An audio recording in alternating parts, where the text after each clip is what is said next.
Buddy, this is going to be in English, so... I'm very sorry about that. Oh, no, don't say sorry. Benedicta Windt-Val. Yes. Oversett Du snakker norsk også, men vi tar det på engelsk. If anybody have any questions, something is not clear, go ahead, put up your hand and just ask. I think Harry will be fine with that. Yeah, absolutely. Yeah. Oh! I mean, obviously, Harry, you don't know this, but Norwegians usually are very good in English. It's not like the French people that don't want to speak it. We're probably in the middle. Okay. Yeah. I mean, I can speak Norwegian, obviously, but I'm just choosing not to. Harry, you have flew all the way from York. Yes. And you came on Friday, if I'm not wrong. Yeah, we were on the So we're on the same. We had we're in the same taxi, not the taxi, but and you're an author. Yes. You also work as a radio host at BBC. And apart from that, you're the oldest son of Lucinda Riley. Yes. Before we get into any of the books and how you work with her, I just want to know, like, as her oldest son, how many sons does she have? How many brothers and sisters do you have? So I have three I have, it's a bit complicated in my family. I have one full sister, so same mother and father, and then two half siblings, a half sister and a half brother, so we have the same mother, but they have a different father. And then my stepfather has three children. So in total 7, which is why there are 7 sisters. That's why. That's why. But in the sort of core family that lived together growing up, 4.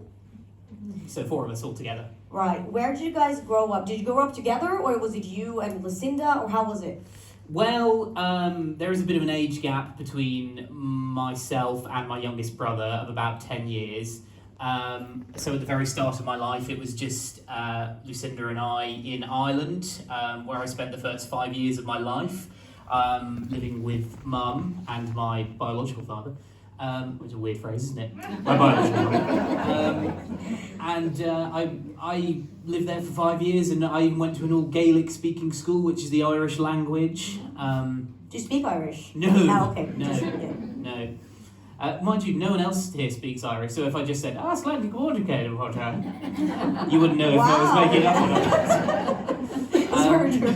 And then when I was, I think I was 9 or 10, we moved back to England, to Norfolk, which, if you've maybe read The Murders at Fleet House, the most recent murder mystery by my mother, that's Norfolk. That's the location I lived in for the best part of a decade. And then I moved up to York for university and work. So you did spend a lot of time with your mom. Yes. At the countryside, which is, can you compare with how Studeneshavn, or would you say it's very different? No, you can't compare. I don't think you can compare anyone anywhere with this beautiful place. It's true. It is. It's amazing. You've done it now, Harry. You don't have to speak anything else. They're just sold now. I mean, you know England and Ireland, rolling green fields and beautiful walks and the coast, the seaside. And they're my memories of childhood, really. Just very happy, very sunny. I think I heard a psychologist say once, what was the weather like during your childhood? And if you say, sunny, then you had a very nice childhood. But if you say, it was rainy and horrible, then you had an awful time. But my memory is very sunny, always sunny. Oh, that's very nice. That's good to know, Harry. Yes. But you're not only here because you're the son of Lucinda Riley, but you're here because you have co-written and finished the last and 8th book of the Seven Sisters series. Yes. Which is also, I would say for myself, when I read the sentence, it's very emotional, but also a very difficult job, I would say, for myself, if I would be the person to do that. But we talked about you in the countryside. How did you actually end up working with storytelling? Because you grew up with Lucinda, so obviously she used to tell you stories, I can imagine. Yeah. How was that? How did I become a storyteller? Yeah. I think it all started with my grandfather. He used to tell stories to my mother, and they had a very close relationship. So my mother and my grandfather, my mother and her father. And that's how it sort of originated for her. He would travel the world, and then he would come back and for his work, and then he would come back and tell her stories of the places he had visited. And I think it was the same for me when my mother and I lived in Ireland together.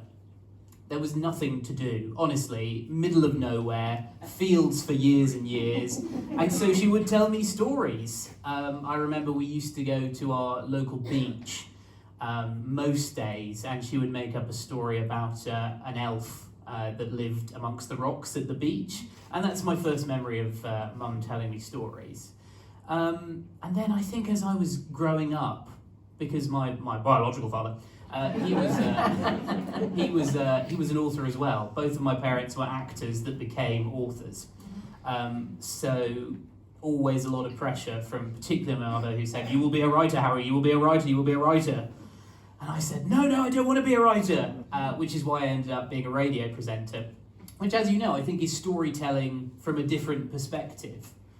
But then eventually, about 4 years ago, I decided, after endless conversations with my mother, it is time I became a writer. And so I guess I've always grown up with stories. I'm an actor as well, so performing in plays and... It's a way of storytelling. Exactly. Yeah. So it's always been a heavy part of my life. It was sort of inevitable, I think, that I would end up here in some form. Would you say that Lucinda's way of storytelling, when you were young, did you ever look up to her and say, "Oh, I like that. I like what she does. I like the way she tells the story"? When I was 4, I would say, "Very good use of the present tense, Mother." No, I know what you mean. It's Did you enjoy it, if you know what I mean? Yes. Like, did she, or were you like, "Oh, Mom, please don't start again. Never. Has anyone in this room heard Lucinda talk before? Yeah. You've seen maybe videos or something, so you know that she is a great storyteller, and it was sort of having that personal audience. It was captivating, and quite often she would tell me the same stories every single Christmas. She told me the same story about. This one featured an elf as well. There's a theme there, but this elf was left behind by Father Christmas, and she would tell it every single year. But it was always my favourite night of the year when she would tell that same story. So yes, in answer to your question, I really admired her storytelling ability. I don't know how many years ago this was, but it was probably pretty recent. The Garden Angels. Yes. You wrote this children book series with your mom. Yeah. How did that perform? How did that happen? It's interesting. I think it was that sort of point in my radio career where I thought, no, I'm not so sure this is going to be a long-term thing for me. This is very boring, but in the United Kingdom, our radio landscape is changing very differently, and I thought, I'm not sure I want to do it forever. So I started talking to Mum about children's literature, and it stemmed from the UK bestseller list. It has not changed since I was 3 or 4 years old. It is the same books in the children's picture book bestseller list. And we started talking about why is it these titles that are in the list? And I think we sort of identified the traits of they're very traditional and hopeful and heartwarming. And in the UK, we didn't have a lot of new children's literature that was being produced like that. And then Mum said to me, I've always wanted to write for children, but I don't think I have the capacity because my stories are long and sweeping and I love to use 1,000 words. I can never just sort of reduce it to 10. And I said, actually, from my radio work, I think I'd be good at that because, you don't have so long to talk. Despite what you're seeing now. And so we talked about guardian angels because when my brothers and sisters in particular, and myself as well, when we had a stressful day or a problem, for example, if you're at school and you were taking an exam, my mum would say, oh, I'll send you a guardian angel, don't worry. And we thought it would be just lovely to sort of spread that message to everyone, to know that they're looked after, because everything is sort of scary at the moment, isn't it, and tough. And I think to imagine that there's a sort of universal protecting force looking out for everyone is a lovely idea. And I literally went and wrote them and discussed the story with Mum, and that's how we did it. And we wrote 4 books together. So she sort of taught me. It was the best sort of education as a writer you could ever have to prepare me for ultimately what I had to do. So it was like being taught by the best teacher in the world. Oh, that's nice. In Norwegian, these books are called Følgesvenner. How do you say it? Følgesvenner. Fölgesvinne. It's very good. Very good, Harry.